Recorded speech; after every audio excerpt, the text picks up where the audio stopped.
महोत्सव की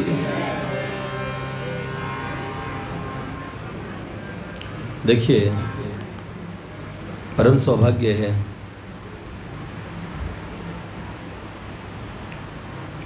बाबा जी के प्रांगण में बहुत सारे अपना नारदीय निकुंज, सारा का सारा नारदीय निकुंज बड़ी संख्या में अभी वहाँ हैं। फिर भी यहाँ पे किशोरी जी ने अपने प्राकट्य दिवस पे, मैंने सुना है कल बड़ा भव्य श्रृंगार होने वाला है। मेरा एक निर्देश जो एकदम परफेक्ट श्रृंगार करने वाले हैं। निकुंज है, निकुंज में बरसाना है, नंदगांव है, हाँ, निकुंज का अपना वैभव है। तो हम कल के विशेष और दर्शन की प्रतीक्षा में हैं। प्रियालाल के कल बड़े प्यारे दर्शन होंगे। आज की विशेष उपस्थिति में हमारे प्यारे भैया बैठे हैं।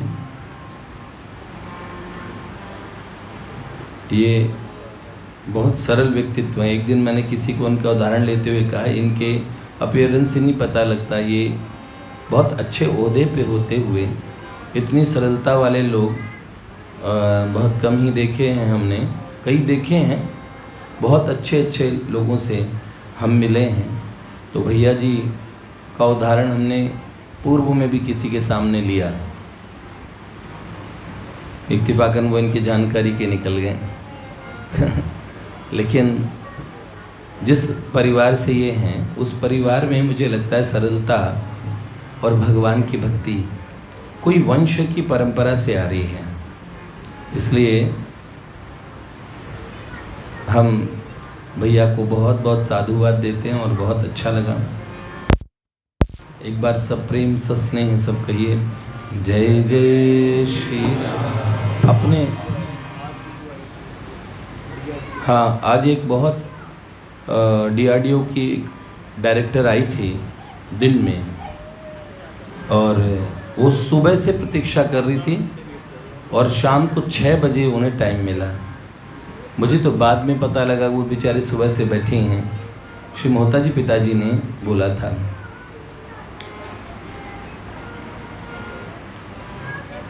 बहुत मुझे लगा कि भगवान के यहाँ एक शब्द है आम और एक होता है खास।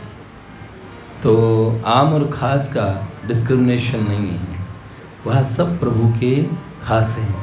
जो प्रभु का दास है वो प्रभु के पास है और वही प्रभु का खास है, और बाकी सब बकवास है तो बाकी सब बकवास नहीं है, क्योंकि बाकी सब कुछ है ही नहीं। जब ये है जीव भगवान का अंश है तो फिर तो कोई और सत्ता ही नहीं बची ना, क्यों जी। तो बहुत बहुत अच्छा लगता है, भैया को बहुत बहुत साधुवाद। श्री सचिन गोयल जी का समाचार नहीं है, वो शनिवार के दिन रहते हैं भैया सचिन जी, उनका समाचार लीजिएगा। नहीं, वो शनिवार के दिन हर शनिवार को रहते हैं। ग्रेटर नोएडा से ये परिवार आता है, अपना बहुत अच्छा परिवार है। चलिए, भगवती चंद्रिका को कोई कष्ट है बेटा? इन्हें माधव चाहिए। ये माधव के वियोग में पूरे दिन से रो रही है। ये चंद्रिका भव्य व्यय की सुपुत्री, ये क्या कहती है, इसको कहा तुम अपनी छोटी हो तो छोटी साइज़ के माधव ले लो, छोटे से दे देंगे। तो कह रहे यही चाहिए, जो मंदिर में है वो माधव ला के दो, जो मंदिर की वेदी में है वो चाहिए मुझे पूरे। क्या बात बताएं। अब माधव कहीं ऐसे ऐसे देखो। हाँ नहीं बेटे, माधव को हम तुम्हें देंगे, चिंता ना करो, हम तुम्हें माधव देंगे। अभी तो थोड़ी देर हम लोगों के पास रहने दो। नम्रता, इसे भगवत विरह व्याप्त हो गया, जो तुम ना कर पाई वो उस बच्ची ने कर दिया। बेटे माधव तुम्हें मिलेगा चंदा, ठीक है। एक बार चंद्रिका के लिए सब बोल दो, जय जय श्री। ये बहुत अच्छी बच्ची है, सत्संग में तो बिल्कुल डिस्टर्ब नहीं करती है आज तक, और रोती भी धीरे धीरे है। चलिए देखिए, अब आवाज़ ही नहीं आ रही इसकी, बिल्कुल शांत हो गई। कितनी अच्छी बच्ची है। सब लोग इसको फिर चॉकलेट भी देना बाद में। एक बार चंद्रिका के लिए फिर जय जय श्री राधे कह दो भाई। जय जय श्री राधे। चलिए आज अब वार्ता शुरू करें। एक छोटी सी बात कह देते हैं राधाष्टमी के विषय में। कल भी है और आज थोड़ा सा उसकी भूमिका कह देते हैं। देखो, राधा रानी कौन, इस विषय में अगर हम आपसे कहें श्री जी कौन, तो रसिकों की वाणियों के बिना समझ नहीं पाएंगे, हैं?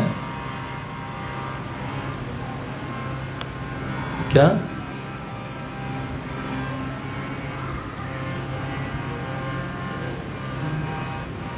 वृंदावन जान्यू नहीं, रट्यो न राधा नाम, तो तूने जान्यू कहा ब्रज को तत्व महान।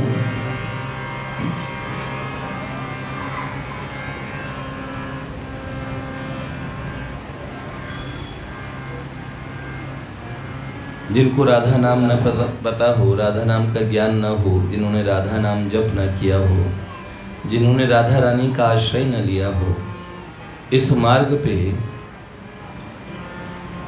वो खुद इस सरल मार्ग को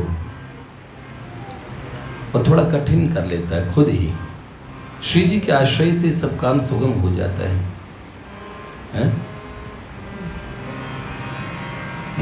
प्रेम सरोवर छाड़ के तू भटके क्यों है चेत की चाहन में। थोड़ा सा इको कम करो बोलो। प्रेम सरोवर छाड़ के तू भटके क्यों है चेत की चाहन में। जहाँ गेंदा गुलाब अनेक खिले बैठा क्यों करील की छाहन में। जहाँ गेंदा गुलाब अनेक खिले बैठा क्यों करील की छाहन में। प्रेमी कहे ये है प्रेम को पंथ रहे, वो करे सूधे सुभायन में। प्रेमी कहे ये है प्रेम को पंथ रहे, वो करे सूधे सुभायन में। मन तो है मिले गो विश्राम वहीं श्री राधिका गौरी के पायन में। मन तो है मिले गो विश्राम वहीं वृष भानु किशोरी के पायन में। मेरी राधिका गौरी के पायन में, वृषभानु किशोरी के पायन में। जय जय श्री राधे कुंज बिहारी श्री। हरिदास जी आ गए भैया। जय जय श्री राधे। क्या बात है, शोभा बढ़ गई। तो क्या कह रहे थे, बहुत सरल हो जाता है। राधा के नाम के विषय में, राधा रानी के विषय में हम कितनी बड़ी बात कहें। भगवान महादेव तो कहते हैं गौर तेज के बिना श्याम तेज की उपासना करना ठीक नहीं है। कितनी बड़ी बात है। और बाबा बाबू जी के जितने प्यारे हैं उनके लिए तो सर्वस्व है, राधा नाम ही है, राधा रानी ही हैं। तो राधाष्टमी जितना भव्य मनाया जाता है वाटिका में, शायद वर्ष भर में कृष्ण जन्माष्टमी भी उतना भव्य नहीं मनता है। और राधाष्टमी उत्सव को प्रसिद्ध ही परम पूज्य बाबूजी परम पूज्य बाबा ने किया। इससे पूर्व में भारत भर में राधाष्टमी का पता भी नहीं लगता था, बरसाने में हो जाती थी। अब राधाष्टमी विश्व प्रसिद्ध हो गई है। तो राधा तत्व के विषय में भाई जी ने जो लिखा है पदरत्नाकर पढ़ें और जय जय प्रियतम की बाला उन राधा रानी को समझें, तो बड़ी सुंदर बात है। हमने श्री राधा रानी के प्रागट्य की वार्ता थोड़ी सी हम उसकी भूमिका आपको कहते हैं। कल हमने दाऊ जी के प्रागट्य के विषय में बताया, ललिता जी के प्रागट्य के विषय में बताया। तो देखिए हम बताएं, सुंदर गोप वंश में महाराज मही भानु हुए। मही भानु जी के पुत्र हुए वृषभानु जी। उनकी धर्म पत्नी श्री कीर्तिदा। ये जो कीर्तिदा है, एक यशोदा वहाँ है नंदग्रह में, और ये कीर्तिदा। देखिए, जो उत्तम बीज होता है उसका उत्तम ही फल होता है। अगर हम आपको उनकी पूर्व की बात बताएं तो पूर्व जन्म में कौन थे? जैसे बाबा आनंद जी के बारे में कहते हैं कि वो द्रोण नामक वसु थे और माँ जी उनकी पत्नी धरा थी, माँ यशोदा। असल में हम कहें तो वो द्रोण वसु नहीं थे। जिस सह अस्तित्व के सिद्धांत को हमने बताया, हर जीव का एक मूल स्वरूप होता है। जैसे चंद्रमा जी का मूल स्वरूप चंद्रहास नाम की सखा कहे जाते हैं, ऐसे ही मूल स्वरूप द्रोण जी का वो बाबा नंद का है। उन्होंने अपने मूल स्वरूप को प्राप्त किया, वो बाबा नंद बने नहीं। तो इन्होंने बड़ी तपस्या की थी कि भैया हजारों वर्ष की तपस्या, सृष्टिकर्ता ब्रह्मा जी प्रकट हुए, मेरे भगवान मेरे पुत्र बन जाएं, जो परम पुरुषोत्तम प्रभु मेरे संतान बने, ऐसा मांगा था। तो ब्रह्मा जी ने कहा ये हमारे वश में कहाँ कि हम बोल दें भगवान आपके पुत्र बन जाएं। भगवान हमें बोलेंगे तो हम ये वरदान दे देंगे। दोनों जने अग्नि में प्रवेश करने लगे। जब वरदान ही दे सकते हैं तो फिर क्या फायदा, तपस्या करते करते मर जाते हैं दोनों। देवताओं में दम ही नहीं है, बताओ। जो हमें चाहिए हम क्यों लें? राजपाट और इंद्र का पद और ब्रह्मलोक में स्थान हमें नहीं चाहिए। हमें तो भगवान अपने संतति के रूप में चाहिए। तभी आकाशवाणी होती है कि आप आगामी द्वापर में जब श्वेत वाराह कल्प होगा तो वैवस्वत मनमंत्र की 28वें चतुर्युगी में आप द्वापर युग में आएंगे, तो तब परम पुरुषोत्तम आपके पुत्र बन के आएंगे। ऐसा ही हम कहें, ये जो वृषभानु जी थे ना, इससे पूर्व में ये कौन थे? वृषभानु जी इससे पूर्व में थे सुचंद्र नाम के मनुवंश में महाराज सुचंद्र, और इनकी पत्नी थी कलावती। ये कलावती पितरों की मानसी कन्या कही जाती है। और ये बताऊं किसकी बहन है? ये लगती है माँ पार्वती की सगी मौसी। माता मैना का नाम सुना है? मैना, जिनकी पुत्री हैं पार्वती, हिमालय की पत्नी मैना। तो ऐसे ही इन्हीं सुचंद्र की जो पत्नी कलावती थी, वो सगी मौसी माँ पार्वती की। और ये कलावती कौन बनती है? राधा रानी की माता जी। तो इन दोनों ने बड़ी तपस्या की। अब तपस्या की तो सृष्टिकर्ता ब्रह्मा जी प्रकट हो गए। हजारों हजार वर्ष की तपस्या। वरम ब्रूयात वत्स, वर बोलो। हंस पे आरूढ़ दिव्य तेजों में ब्रह्मा जी ने वरद हस्त दिखलाया और कहा पुत्र वर मांगो। बोला भगवान मुझे कैवल्य मुक्ति दे दो, लीन हो जाऊं ब्रह्म में, न शरीर रहे न संसार न कोई रूप, आत्मा का परमात्मा में बिंदु का सिंधु में मिलन हो जाए, लीन हो जाऊं, मुझे कैवल्य मोक्ष दे दो, मोक्ष मुझे मुक्त कर दो। तो कलावती जी पास खड़ी थी, तपस्या दोनों ने की। ब्रह्मा जी कोई वरदान देते इससे पहले कलावती बोल पड़ी, भगवान मेरे पति मोक्ष पा जाएं और लीन हो जाएं, मेरा क्या होगा? इनके साथ जब से तपस्या कर रहे हूँ, अगर इनको ये वरदान दे दिया तो यहीं खड़े खड़े आपको शाप दे दूंगी। 2 वरदान। ब्रह्मा जी कंफ्यूज हो गए, उन्होंने कहा मेरे पति को कैसे मुक्त करेंगे आप? तो बोले देवी तुम ही मुक्त हो जाओ। अरे मुझे नहीं होना मुक्त, मुझे मुक्त नहीं होना और ये मुक्त होने दे। बोले देवी ये तो उल्टी बात करती हो। तो उन्होंने कहा तुम क्या चाहती हो देवी? तो बोले भगवान मैं क्या चाहती हूँ, तो मुझे वो सौभाग्य मिले जो त्रिभुवन में कदाचित किसी को ना मिला हो। उस वात्सल्य के महान सौभाग्य को पाना चाहती हूँ जहाँ पे परम सत्ता मेरी गोद में खेले। तो उन्होंने कहा अच्छा। तो बोला देवी जी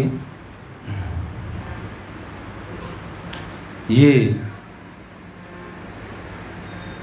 आप ये चाहती हैं, किंतु आपके पतिदेव तो सुचंद्र जी मनुवंशी थे, उन्होंने अपने ठसक में कहा फिर जाने दीजिए, हमें कोई वरदान ही नहीं लेना। अरे नहीं नहीं आप वरदान तो मांगिए। तो उन्होंने कहा ठीक है, हमें ऐसा बना दीजिए कि परम दाता प्रभु मेरे यहाँ मांगने ग्रहीता बन के आए, मेरे द्वार पे याचक बन के आए। तो क्या बने? कन्हैया के ससुर जी बने। उन्होंने बोला ठीक है, मुझ हिरण्यगर्भ में इतना सामर्थ्य नहीं है, लेकिन जब तुमने वरदान मांगा तो मेरे हृदय से स्फुरना उठती, जाओ ऐसा वरदान कोई कोई मांगता है, तो जाओ तुम्हारा वरदान पूरा हो और भगवान मेरी वाणी को सत्य कर दें। ब्रह्मा जी ने बोल के ये वरदान दिया। कान्यकुब्ज देश कन्नौज में ये कलावती यज्ञ से उत्पन्न हुई थी, कीर्ति मैया, और मही भानु जी के पुत्र वृषभानु से खुद बोल दिया उन्होंने कि मेरा ब्याह कोई राजाओं में न करना, गोप वंश में वृषभानु जी हुए हैं, उनसे मेरा विवाह कर दो। तो ये इनकी कीर्ति बहुत फैल गई ब्रजमंडल में। कीर्ति ये अयोनिजा मानी जाती है, मैया कीर्ति, ठीक है। इसलिए आज तक भी हम क्या कहते हैं,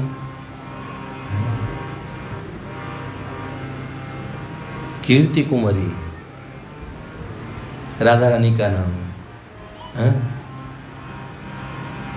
सखी कुंवरी किशोरी के द्वारे चलो, वृषभानु किशोरी के द्वारे चलो, करुणामयी सिशान पुकारे रही, तुम दौड़ के नीचे विहार,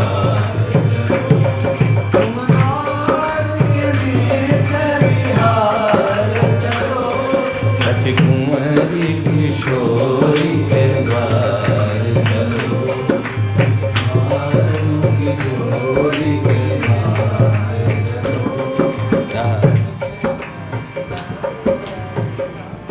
क्या बात है। सब जगते प्यारी राधिका, माधव चरण की साधिका, सब सखियन की प्राणाधिका, श्री कृष्ण प्रेम भावाधिका। ओ,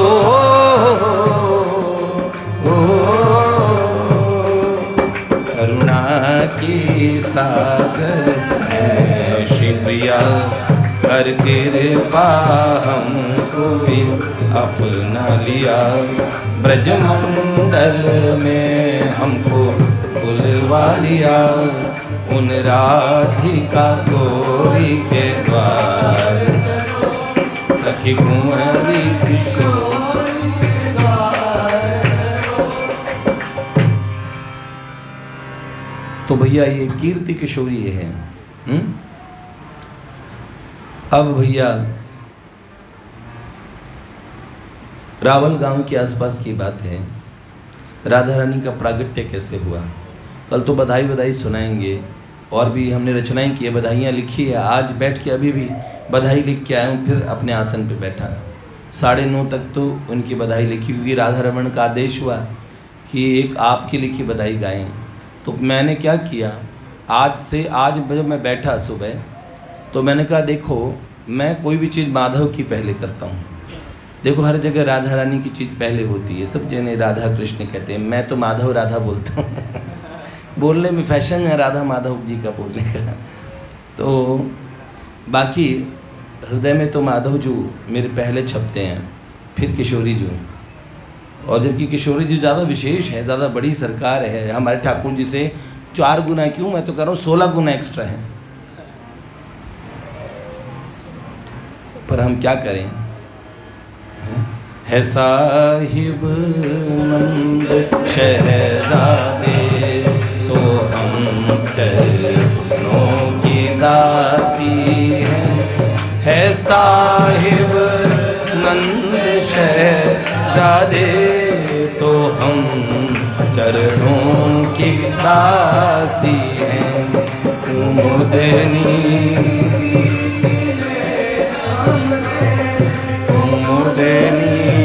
सीख ले हम देखे चंदा रूप राशि है। सीख ले हम देखे चंदा रूप राशि है। पड़ी चरणों में हम इनके बंधी उल्फत की फांसी है।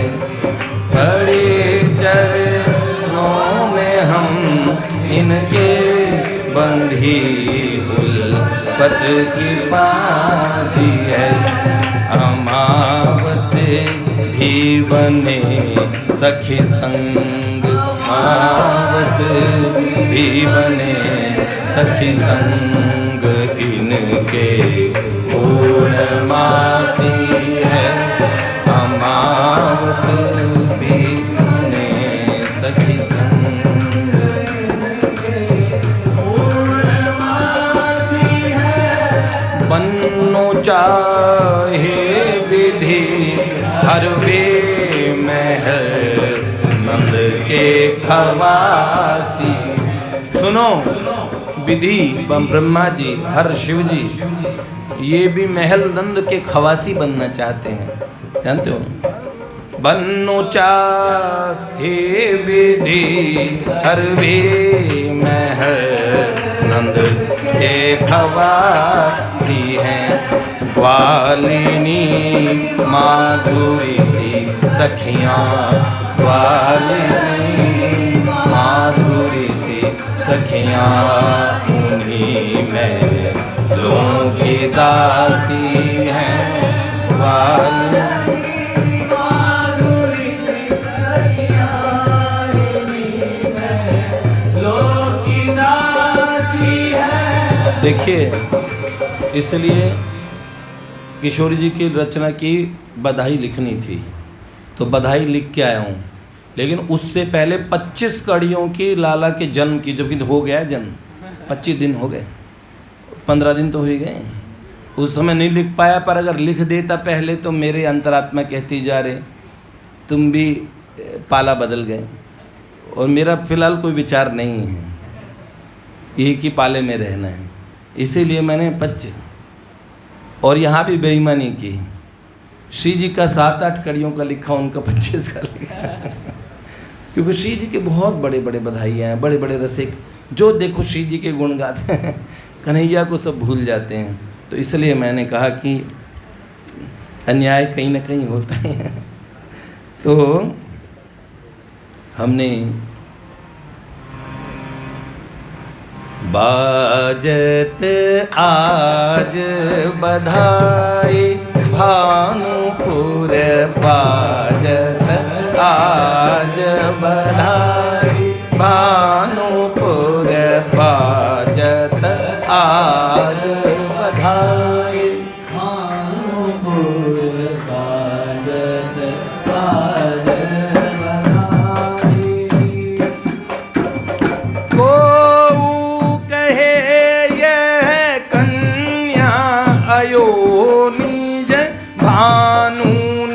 जमुना में पाई, भानु ने जमुना में पाई।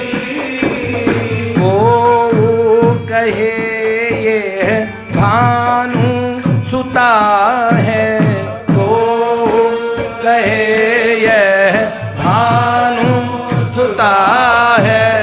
माँ की रत के जाई परमानंदिनी आए, भानुपुर परमानंदिनी आए, भानुपुर बाजत आज। लाला काऊ ने का कही? ये कही कि एक वृषभानु जी की छोरी नाई। एक बार क्या हुआ, ऐसा सुना गया कि वृषभानु जी इन्होंने माँ कात्यायनी की त्रिपुर सुंदरी की बड़ी आराधना की। देवी प्रकट हुई।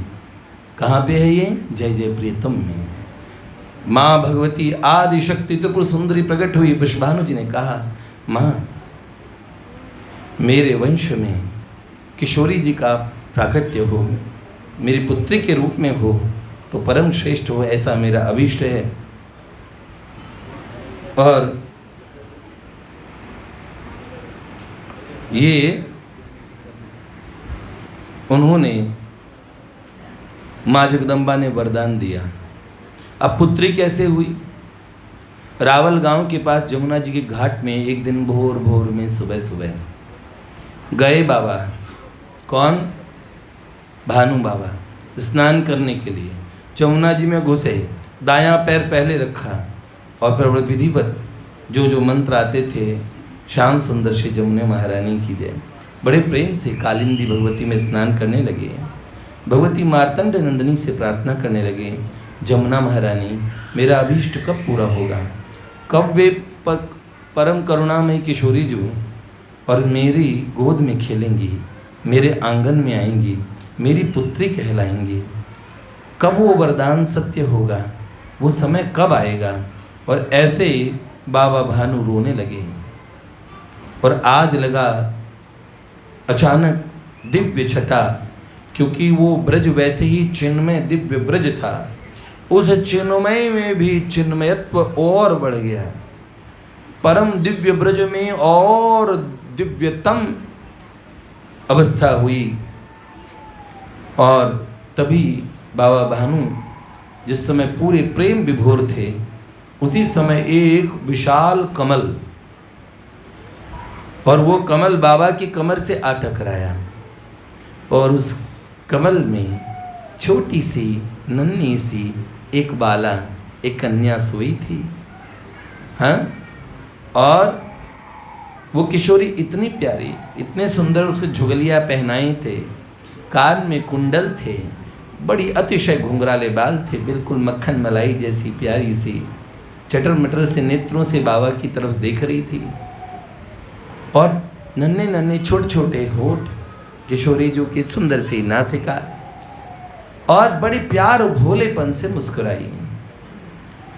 इतना भोलापन, अरे कौन की छोरी है ये? कमल पे रख के किसने जल में बहा दी? बाबा ने बड़ी जोर जोर से टेक लगाई। अरे भैया, काऊ की छोरी यहीं पे कमल पे रख के छोड़ गया, इतने बड़े कमल पे, चारों तरफ सुगंध। इतने में गगन गिरा हुई, नभ गिरा। उन्हें कहा, वृषभानु जी धन्य हो, धन्य हो। ये गोलोकाधीश्वरी स्वयं रासेश्वरी आपकी कन्या, ये अयोनिजा है। ये जिस भी युग में आती है, जब राजा जनक के प्रांगण में आती है तो ये भूमि से प्रकट होती है। ये स्वयं महालक्ष्मी और ये स्वयं सब स्वरूपों की मूल है। और ये पंचम प्रकृति राधिका, और ये आपके घर में आपकी पुत्री के रूप में आई है। अब आपका जो पूर्व जन्म का वरदान था वो पूरा हुआ। आपको स्मृति नहीं है, आपने यही वरदान मांगा था कि आपके यहाँ परम पुरुषोत्तम प्रभु याचक बने। तो याद रखिएगा, अब आपके घर में सर्वलोक महेश्वर, सर्वेश्वरेश्वर और एक ग्वाले की तरह आपकी पोहरी के बाहर झांकेंगे। आपके महल में वो लीला होगी। कभी बनिहारी बन के आएंगे, कभी गोदनवारी बन के आएंगे, कभी जोगनी बन के आएंगे, हाँ, कभी बाजीगर बन के आएंगे, कभी नटी बन के आएंगे। ओहो, आपका महल नित्य लीलाओं का प्रांगण होगा। और क्या बताएं, वैकुंठपुरी से भी वृषभानुपुरी की शोभा अद्भुत मानी जाएगी। तो उन्होंने कहा अब आप इस कन्या को अपने घर ले जाएं। तो फिर इस कन्या को, और जैसे बाबा ले जाने लगे, गगन में दुंदुभी बजी, देवर्षि नारद जी ने स्तवन प्रारंभ किया और स्वस्ति वाचन प्रारंभ किया। बृहस्पति जी स्वस्ति वाचन करने लगे। भृगु, अंगीरा, मरीचि, गौतम, कपिल, कणाद, महर्षि वाजश्रवा, महर्षि अहिबुदन्य, महर्षि बुधा कौशिक, भगवान वशिष्ठ, भगवान जमदग्नि, भगवान परशुराम, सप्त चिरंजीवी सब आकाश में नभमंडल में प्रकट होके और सब क्या करने लगे, सब श्रुतियों का गान करने लगे, मंगल गायन होने लगे। अप्सराओं ने नृत्य प्रारंभ किया, गंधर्व गायन करने लगे और सुंदर प्रकृति श्री किशोरी जी का स्वागत करने लगी। पूरा भानु महल तक का जो मार्ग है वो दिव्य पुष्पों से जो आकाश से बरसते रहे। और बाबा गोद में नन्ही सी कन्या को ले आके और भगवती कीर्ति जी के महल में, और तब तक बरसाने वाले सोए ही रहे। और सुबह सुबह भोरा भोर, आप जानते हो 2 तिथि है किशोरी जी को जन्म की। 2 तिथि कौन सी? एक तो कार्तिक कृष्ण पक्ष की अष्टमी, कार्तिक कृष्ण अष्टमी। एक ये जो चल रहा है भादो, भाद्रपद, इस भादो की शुक्ल की अष्टमी। तो ये कल्प भेद से दोनों होती है। कार्तिक कृष्ण अष्टमी ब्रज में बड़ी मनाते हैं। आप लोग बोलते हो ना अहोई, अहोई नाम सुना है? अहोई का व्रत करते हो ना बेटे के लिए व्रत। वो अहोई अष्टमी क्यों बोलते हैं? अहोई मतलब जो हो अनहोनी, जो अयोनी जाए, जो किसी के यहाँ हो नहीं सकती, वो हो गई अहोई। कौन सी हुई? छोरी हुई। तो ये कार्तिक कृष्ण की अष्टमी को भोर भोर में श्री जी हुई, और भादों में दोपहर में, भादों में तो कल दोपहर में। और वैसे बरसाने में सुबह ही मनाते हैं, सब जगह सुबह मनाते हैं, वाटिका में दोपहर में 12 बजे। तो कल्प भेद से दोनों उत्सव भी ठीक है। अलग अलग कल्पों में अलग अलग तरीके से किशोरी जी का प्रागट्य होता है। और भैया, और सूतिका गृह में जैसे कीर्ति किशोरी के पास में राधा रानी गई, अपार वात्सल्य उमड़ पड़ा, अपार वात्सल्य उमड़ पड़ा। छोटी सी चिड़िया सी किशोरी को सजाने लगी मैया, और भैया लाली भाई का शोर मच गया। ऐसा आनंद बरसाने वाले पहले सोचते थे कि 1 वर्ष पहले से उन्हें आनंद होने लगा था। सब भगवत भजन में सबका मन लगने लगा था। सब जो निपढ़ एकदम अनपढ़ और ऐसे ग्वाले थे, उनके अंदर भी, वहाँ तो कौन अनपढ़ कौन पढ़ा लिखा, वो भगवान का दिव्य राज्य है, भगवान के सब दिव्य परिकर हैं, पर सब विशेष भगवत भाव से भावित हो गए थे। और ऐसा सुंदर नभ मंडल, और ऐसा लगा जो अद्भुत ज्योत्सना उस महल से निसृत हो रही थी। आज इस महल में कौन और इसका प्रागट्य हुआ है। और तब ब्रजनारियां दौड़ पड़ी, और तब क्या, बाजत आज बधाई भानुपुर, बाजत आज बधाई, को कहे ये कन्या अयोरी, भानु ने जमुना में पाए, भानु ने जमुना में पाए, ओ कहे ये भानु सुता है, ओ कहे ये भानु सुता है, माँ की रति की जाए परमानंद आए, भानुपुर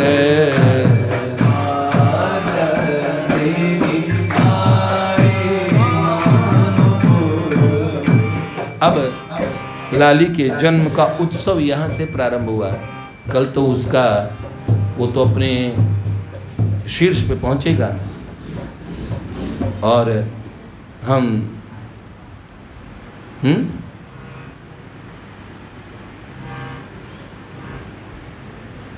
हमने लाला की भी एक ऐसी रचना सोची है जो आगे आएगी, लिख देंगे।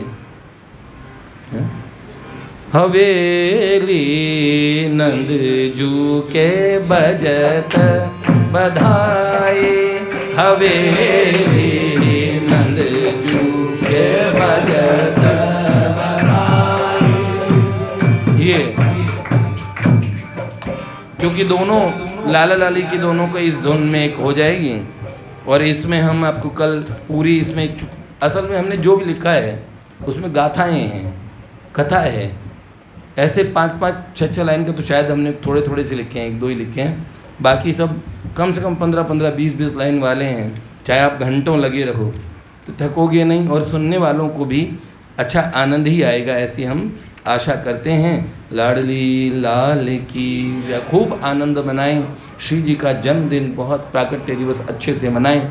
जिनको व्रत करना है वो 12 बजे तक का व्रत है दिन में। अगर व्रत करना है 12 बजे के बाद में, कई लोग तो फलाहार करेंगे, पूरे दिन ही फलाहार खाएंगे, तो वो उनका भी अच्छा है। कोई कहते हैं हम रबड़ी रसगुल्ला खाएंगे श्री जी के प्राकट्य पे, हम ऐसा क्यों और फल का खाएं, तो अच्छा है। तो 12 बजे के बाद में खूब पूरी कचौरी खाओ, मज़े से आनंद करो। श्री लाडली लाल की।